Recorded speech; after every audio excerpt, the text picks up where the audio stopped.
How's it going, guys? Welcome to VFG Movie Reviews, and this is my review for X-Men Dark Phoenix. This is a part of the Attack of the Franchise series, where we are reviewing all the Fox X-Men series and spin-offs leading up to Deadpool and Wolverine.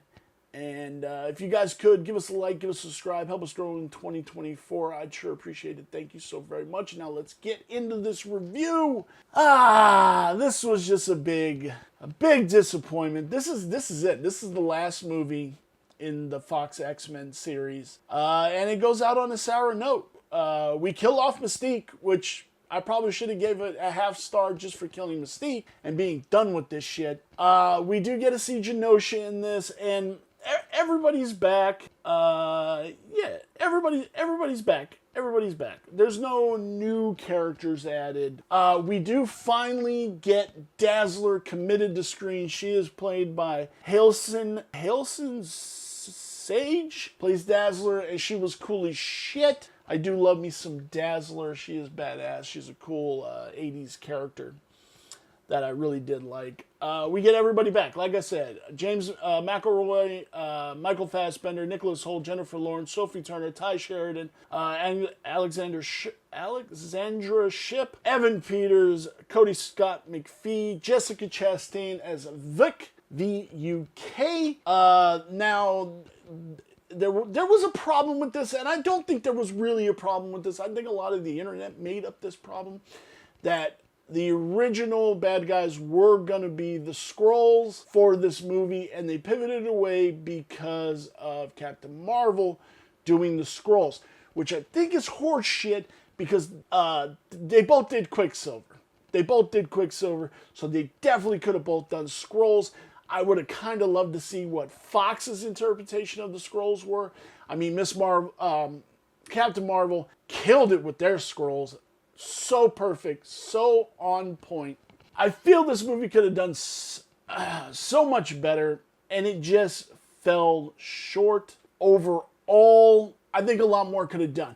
One, not doing Dark Phoenix, because they already did Dark Phoenix. Why are you going to do Dark Phoenix again? It failed with Last Stand, and it failed in this movie also. You have an amazing cast. You have some pretty damn close comic book accurate characters in this movie, and you still just dropped the ball. This had a totally different tone. This was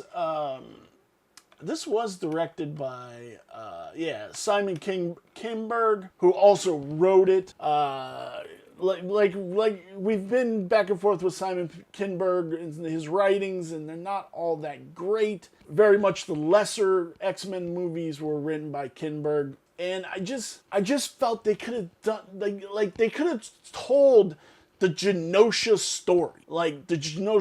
They could have added in Gambit. They could have done just so much to this that it's another movie that just falls flat. It really does. Again, amazing cast, just not done properly. And again, it was on the tail end of the merger. Fox was leaning towards selling the shit because it wasn't making any money, and this didn't make any money, which ultimately kickstarted the merger, and then the problem with New Mutants. Yeah, man, it ultimately made me sad. Personally, the X-Men are so good, and I cannot wait for them to be in the MCU, and I hope they do not do Mystique. I hope they don't do Magneto.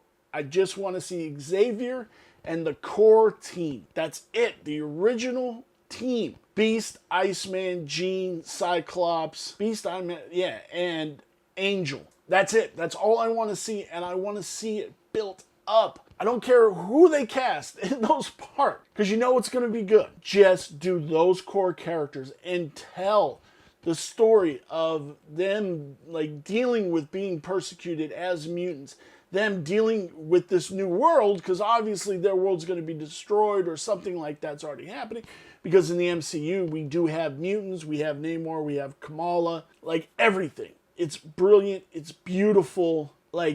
I'm sad, but I'm happy for the future of what we got. Because again, like I said before, if there wasn't X-Men 1, MCU probably would have never happened. Where does this lie on my 5-star review scale? The story is a 3.5. The cinematography is a 3.5. The characters are a 3 because I really do think it lacked. The design is a 3.5.